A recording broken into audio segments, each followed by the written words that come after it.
Hello everyone. One second there. No, I must just close that in properly. Hello everyone. Thanks for watching the video so far. They're again in a good bit of traction. It's improving all the time. The last ones were a pretty good hit, but that's not something you'd see every day out and about working. So I can see where the interest in that might be. They're both farmers' outfits. They just do their own. The John Deere would belong to a guy. He wouldn't be local. He'd be a bit away, but he has a bit of ground rented not too far away. And that 6900 John Deere that's drawn there, that was actually belonged to us one time, and a friend of mine bought it. I suppose it was probably one of our first big tractors, you could call it. A friend of ours bought it off of us. Before that, it had a fair bit of work done, and one winter there we decided we were going to rebuild it. We done the engine, and we done a few other bits and pieces to it, and we resprayed it and we sold it on. So a mate of mine bought that. He has that now. The Zetters, so the boys with the Zetters are celebrities at this stage. They're on YouTube several times, I'd imagine. They were in Classic Tractor there last month. They'd be well known around the place. Nice outfit. Again, something a bit different, a bit of a head turner, different than looking at modern machinery all the time. Anyway, today we are hedge cutting. As you can see, it's pretty overgrown. There's a fair bit here. There's bones of 30 acres here. It all wouldn't be this overgrown, but it wouldn't be far off it either. And it's probably going to take a lot of passes to knock some shape into this.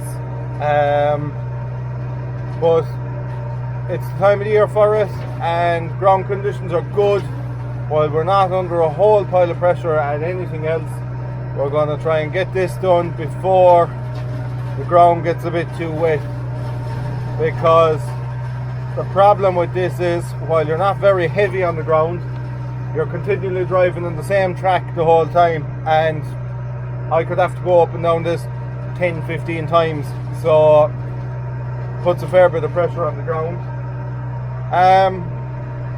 Ideally, a saw would make light work of this. I don't have a saw. I've often thought about getting a saw. It wouldn't be the easiest thing in the world to use, I'd imagine, and you would have to be quite careful because you could end up knocking all the trees on top of the tractor. So you probably need to be fairly knacky at it. You might need sort of a cage around the tractor. But anyway, maybe sometime in the future we might go down that road. I know there's a good few track machines with mulcher heads on them around. Personally, I don't like what they do to a hedge. I think they wreck a hedge. Now, in saying that, I'm not going to do the hedge too many favours in what I'm going to do in here, but I'll try not to knock it back excessively, and I will try and get it to, how should I put it, square up, fill in all the gaps, take a bit off every year, every second year, and eventually you will get a nice shape into it. Now, this time there probably will be a lot taken off it. I will take off the heaviest of it, but I will try and leave it in some sort of a hedge shape. If you bear them back too much, it takes an awful long time for them to recover. Subsequently then, people don't cut them because they think that, you know, they'll give it a while to recover, but what actually happens is it just grows up and out. It doesn't necessarily thicken, so you end up with a big gappy hedge.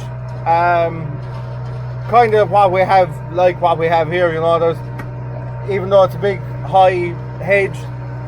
Down at the bottom there's absolutely nothing in it, so that would be the aim, is to put some shape in it, shove it back nicely, but try not to wreck it. So hopefully in the next few years it will thicken. Across the road here, it's all part of the same farm. We done it 2 years ago, and just looking over at it there now, it has thickened up nicely. It could do with a trim now again, so I'll probably do that when I'm here as well, and we will take it from there. I have a few more jobs in the locality here, but I could be here for a number of days, I'd imagine. Today is Thursday, so I'd imagine it'll probably be Saturday by the time I'm finished here. If I finished early enough Saturday, I might do a couple of road jobs. I try not to necessarily work too late at this. Now, if there was pressure on, obviously I would, but we work late enough at every other aspect of this job. We work weekends, we work Sundays, we work into the night. When you can finish up at some reasonable hour, you would prefer to. So we'll see how we get on. I will be here for, as I say, a good bit, and this is about my third or fourth pass, so I'll probably update you when I've some shape put into this. Halfway up along here there is it's paddocked off. He has a wire put across, so I'll probably give the farmer a ring and see does he want to take down the wire, and we can get a full run at the whole hedge. So that's me for the moment, and I'll be talking to you shortly.